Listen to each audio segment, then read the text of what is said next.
So just give yourself a little bit of a report card on how well are you doing in terms of increasing your knowledge in business. In the last whatever time period, week, month, quarter, how many business books have you read? How many business events have you attended? And how many business people have you hung out with or met with? Welcome to Life of a CISO.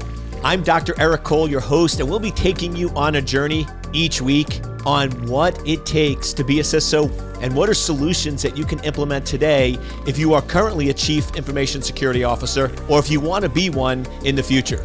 This is Life of a CISO. Welcome, welcome, welcome, welcome. It's so awesome to be with you. I hope you know what time it is, right? It is time for Life of a CISO with yours truly. Dr. E is in the house, and this is one of my favorite times. This energizes me. It puts me in a good mood. And it's funny because the team knows it too. If I'm cranky, and I know I never get cranky. I know that shocks you, right? But in the rare occasion, I'm a little cranky or low energy. My team's like, Eric, go record an episode of Life of a CISO. And I'm like, why? They're like, because whenever you do, you're always happy. Whatever you do, you're always in a good mood. You're always having a positive outlook on life. So I just want to thank you for the opportunity for listening, because it gives me an opportunity to be me, get in my happy place, right, and do my jam, right? I love doing this. I'm glad you're listening. I'm glad we're having a great time. And for those of you that want to interact, that have some questions, once again, you can always post them below. But remember, we've started and it's been great. We got a good reception on 9:30 a.m. East Coast every Thursday. So we launch the Life of a CISO at 9 o'clock. You listen to it for 30 minutes if you want. You don't have to. And then you can join me 9:30, and it's open mic. You can ask me any questions you want. And it's just a great way to interact and really drill down on topics, because you're probably listening and going, but what about this, this, or this? Well, that's a chance to ask the question, and I'll answer you directly. So it gives us a little more time to interact. Now, Life of a CISO is the name of the podcast, but it's really about being world-class, being a world-class CISO. So I want to spend a little time talking about world-class. World-class people are always improving. They're always working. I have a lot of quotes that I love. And one of my favorite ones that I'll share with you is, you are often rewarded in public for what you do in private. World-class people are not born. Now, yes, you might argue that if you go in and look at athletes or movie stars or people that you would put in the world-class category, yeah, maybe they do have some natural talent. But I will tell you, there's a lot of people with natural talent and skills and ability that you've never heard about, you'll never hear about, because they waste their talent. Just being born with some special ability is not going to make you world-class.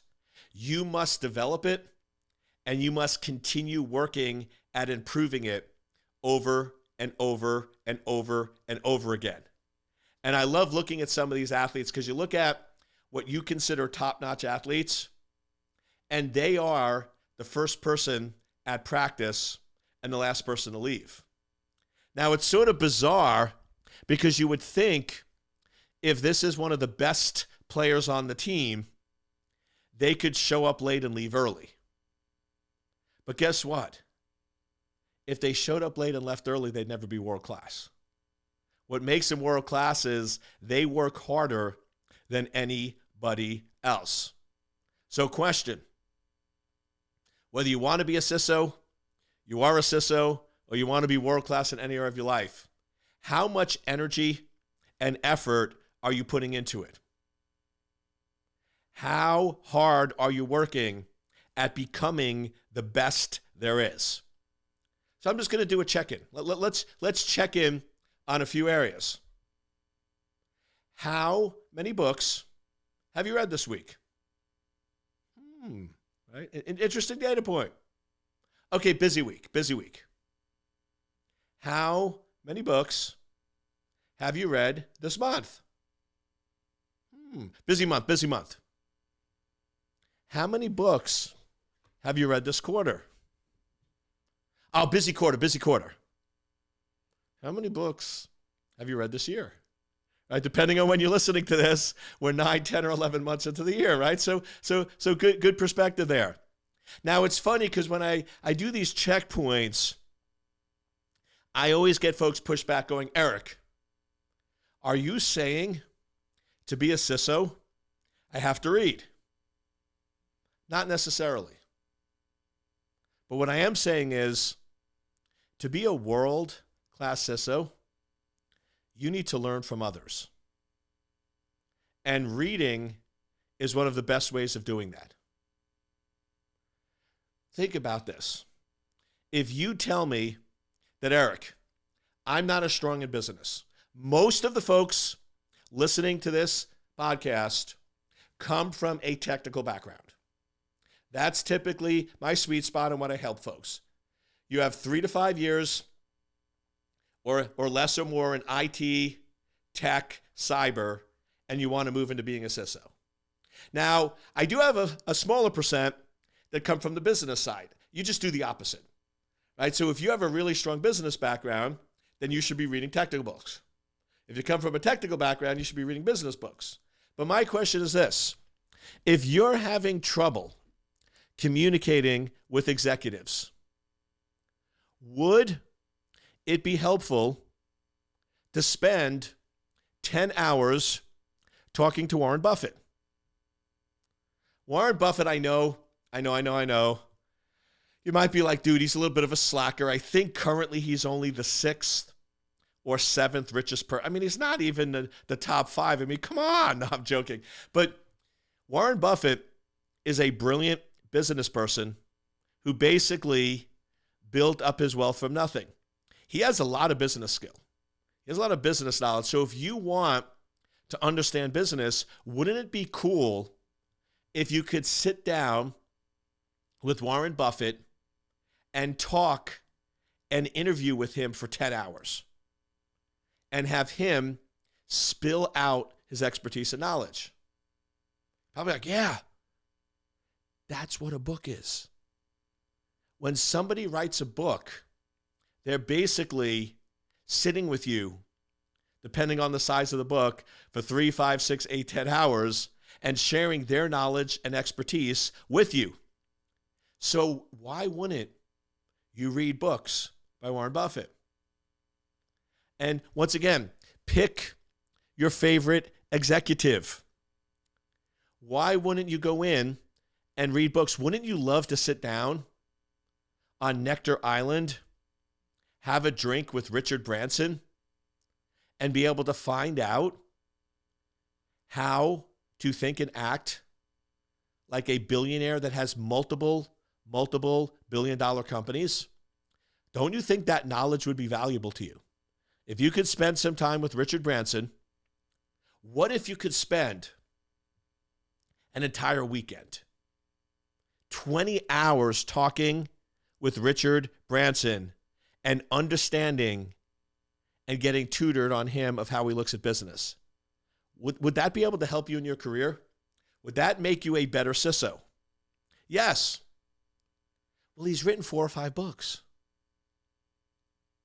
What if you spend a weekend reading all of his books? And I know, hopefully, you realize I look at the world differently. So some of this stuff is going to sound like crazy talk. But my question to you is, if Richard Branson's assistant called you up and said, listen, Richard Branson's free for the next 3 weekends. I know you might be busy 1 or 2 of these, but do you have a free weekend? Do you have a weekend where you can fly in Friday night and leave Sunday evening so you don't miss any work and spend 2 full days with Richard Branson? You would probably clear your schedule. You could probably find one week. I'll go, you know something, in 2 weekends, I'm totally free. So just crazy talk. Yeah, I'm just total crazy talk. What if you went in and you traveled somewhere that was nice, right? I really like Southern Florida, Miami, Fort Lauderdale area, but whatever, Boston's beautiful this time of year, right? Whatever works for you. What if you just found a nice hotel and you went there on Friday night and you woke up and you spent most of the day, of course you need little breaks, reading one or two of his books on Saturday and one or two of his books on Sunday, because the books take about 3 to 4 hours to read, which means if you have dedicated time, you could read 2 books a day. So you read 3 or 4 books in the weekend and you come home. Would that have a positive, a neutral, or a negative impact on your life? Positive. So why not do that once a quarter? Is there really a lot of difference? Right? If Richard Branson's assistant called you up and said he'll meet with you for the entire weekend, you would do it.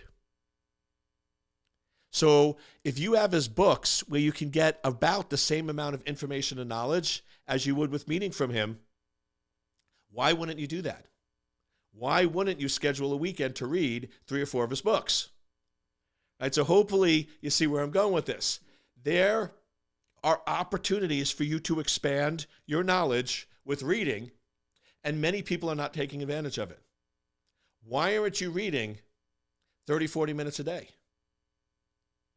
And think of it like I did. What if Oprah's assistant called you up and said, listen, Oprah's going to help you out. For the next 10 days, she's going to talk to you for 45 minutes a day. Can you make time to talk to Oprah? If you say no, you're crazy. Of course you would say yes. Of course you somehow miraculously, that schedule that you told me was so busy. If Oprah was available to speak to you, you would somehow find 45 minutes a day. So if reading her book is going to give you about the same amount of knowledge or information that talking to her would do, why aren't you making the time? Why aren't you making knowledge transfer from a business standpoint a priority? Because the number one question I get from CISOs that grow up on the technical side is, how do I get better at business? How do I learn more business? How do I get more experience with business? And it's really a couple of ways. One is read books. Reading book is spending time with a business expert. So read books. Number 2, attend business events. Attend events where they're giving speeches on business and listen. 3rd, associate with business people. I go in and ask folks, okay, so you're telling me that you want to learn more about business. In the last month, who have you hung out with on Fridays, Saturdays, and Sundays? And it's usually technical people. Well, how's that working out, helping you learn more about business? Right? How's that helping you out and getting more associated with business? It's not. Hang out with business people. You are who you hang out with. So if you want to become a business person and you're hanging out with security experts, you're not going to become a business expert. The way you're going to become a business expert is by associating and hanging out with business experts. So just give yourself a little bit of a report card on how well are you doing in terms of increasing your knowledge in business. In the last whatever time period, week, month, quarter, how many business books have you read? How many business events have you attended? And how many business people have you hung out with or met with? If the answer is 0, 0, 0, what if for the next month you made it 1, 1, 1? For the next 30 days, you need to read 1 business book, hang out with 1 business person, and attend 1 business event. And you made that one of your top priorities. And then you do that another month. And then maybe the next month, you increase books to 2. Or maybe you go in and say, I'm going to have 2 business meetings. And you start increasing it. That's how you get better. By starting to focus in on those given areas. learning and understanding more about business with reading, meeting with people, and attending events is going to be critical for you being a world-class CISO. So, okay, next area let's check in on. How many videos have you created, produced, and put out there? If I go in and I Google your name, what shows up? If I go to your LinkedIn account and I look at your posts, how many posts on being a world-class CISO or in that area have you posted in the last day, the last week, the last month, the last quarter? Now, once again, let's get some pushback. So, Eric, in order to be a CISO, you have to be an expert in an area. You have to socialize and put out videos and have a following and have a podcast and post all that stuff. That is required to be a CISO. No. But it is required to be a world-class CISO. If you want to be a world-class CISO, then you need to share your knowledge with others. You need to be known in a given area. Now, CISO's broad, so you could narrow it down. Maybe you're the expert in implementing data privacy laws in a business. Maybe you're the expert in GDPR. Right? Maybe you're the expert in disclosure. Whatever it is, you need to be out there and you need to be an expert in your field. World-class CISOs are known and provide value to others. So once again, how often are you posting? How many of you have actually done my challenge? Where every day, and I've done different versions of it, so I sometimes do 45, 60, 90, right? But the point is, when you're listening to this, for the rest of the year. Now, if you're listening in December, you got lucky. But depending on when you're listening to this, what if for the rest of the year or for the next month or the next 60 days, you do my challenge? You might go, what's your challenge? For those of you that are new, my challenge is this. Twice a day, you post 2 short videos, anywhere from 2 to 5 minutes. So literally, you don't buy special equipment. You don't need to set up a video studio like I have. Everybody has a phone. I don't know anybody who doesn't have a phone with video. So twice a day, you're going to take out your phone, open up the camera, and talk for 2 to 5 minutes. And you're going to post those videos. Now, what if you did that for 60 days? You would now have 120 pieces of content. You would have 120 pieces of video in which you are sharing information with others. You're telling me that wouldn't be valuable? That wouldn't be important? That wouldn't be something that if you're trying to move up and become a CISO at a top-notch company, that's not going to help or benefit you? Of course it would. Now, a couple rules here. Couple rules. First, when you're doing this exercise, you have to become a one-take wonder. What I mean by that is you don't stop and you don't re-record. So when you go in and you pick a time, say 9 o'clock for my first video. When I open that camera and I hit start, I talk for 2 to 5 minutes. It doesn't matter if I'm sneezing. It doesn't matter if I'm like, it doesn't matter if I'm picking my nose. You do not stop, and whatever that video is, you post it. Here's why. If you go in and it literally takes you 2 minutes, 3 minutes or 4 minutes to post a video, you'll do it. But if you stop and restart and stop and restart and stop and restart, and it now takes an hour to produce a 2-minute video, you're not going to do it. It's too time consuming. Along those lines, the second rule is do not watch your own videos immediately. Now, down the road, you can to assess them, but do not watch them, because what everyone's going to do is after you shoot the video, you're going to watch it and you're going to be like, oh, that's so bad. I can't believe I did that. I can't believe. And you're going to go, I got to re-record it. And then once again, what should have been 2 to 5 minutes now takes 2 to 3 hours. And it's not going to get done. So you shoot it, you don't watch it, and you post it. Now, there's a method to my madness. Some days you're going to be better than others. Some days you're not. Some days you're going to have great content. Some days not so much.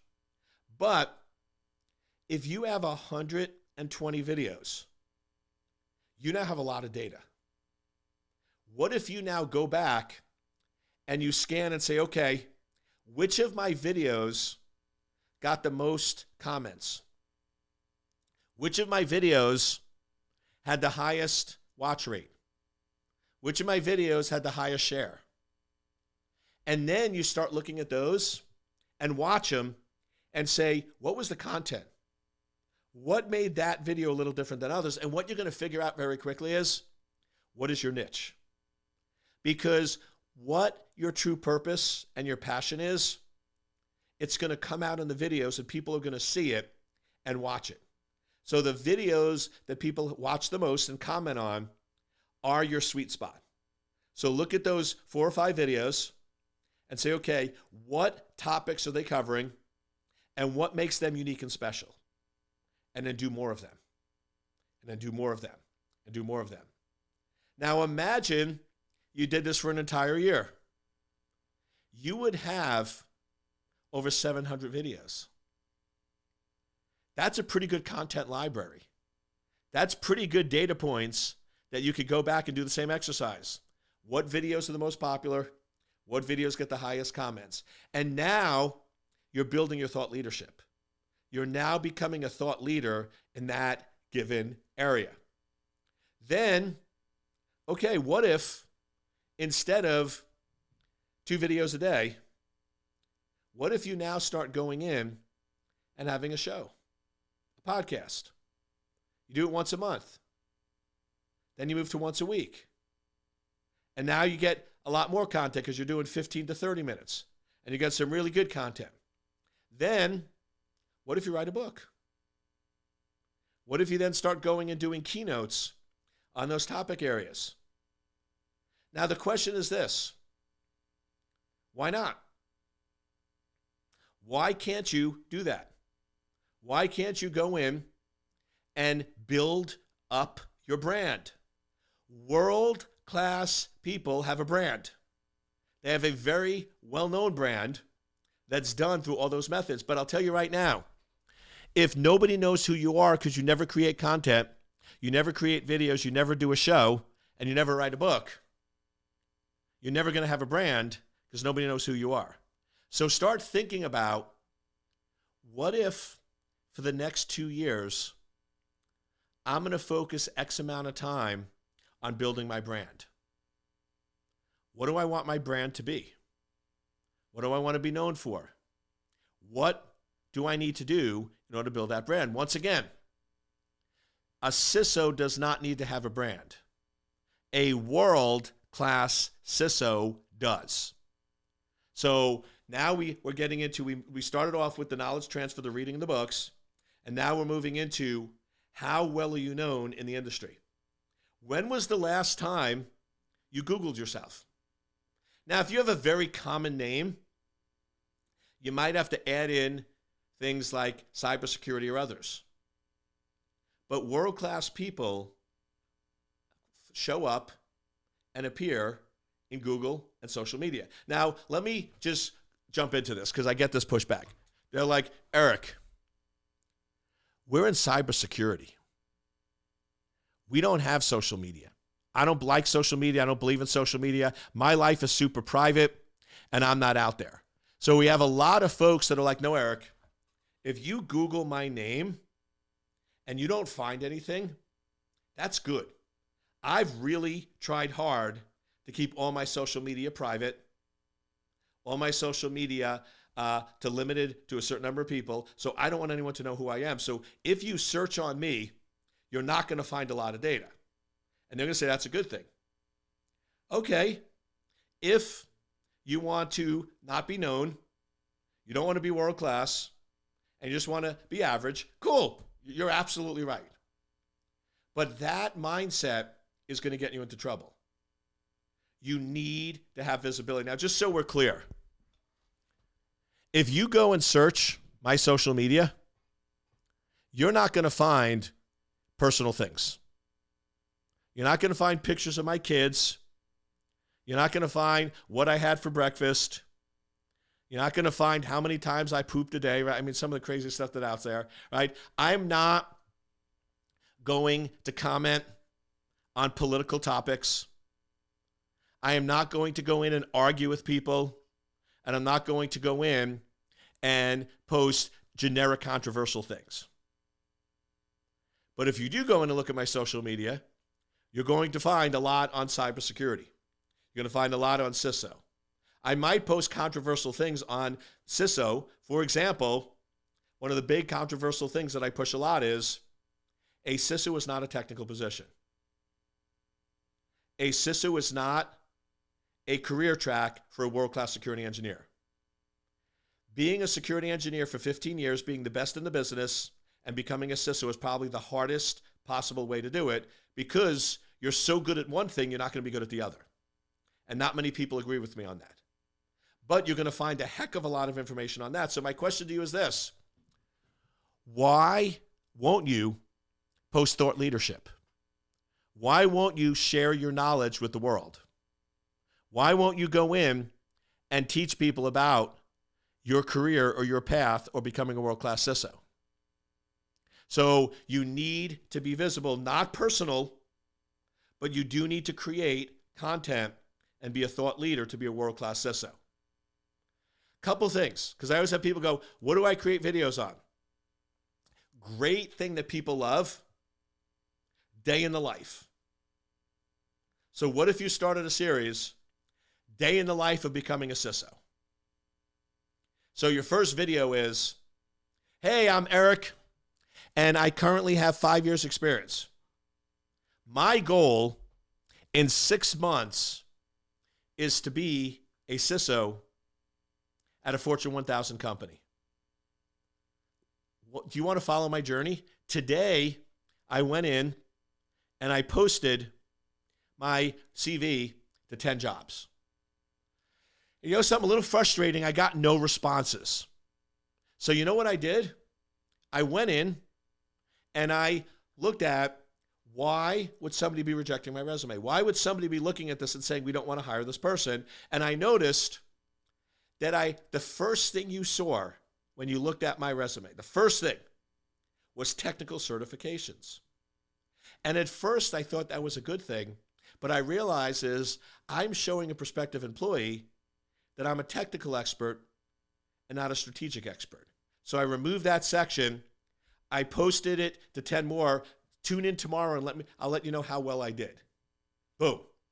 Notice, you made it a little personal, which people like, but not personal, right? Work personal, so it's cool. You gave them a little tip or trick, and you left them in suspense. And you set yourself up because now you have your topic for tomorrow. Right? You've already now know what you're going to cover, and now it's a continuous stream. So that's just one example of that. And then the last thing I want to cover is, when was the last time you exercised? When was the last time you went to the gym?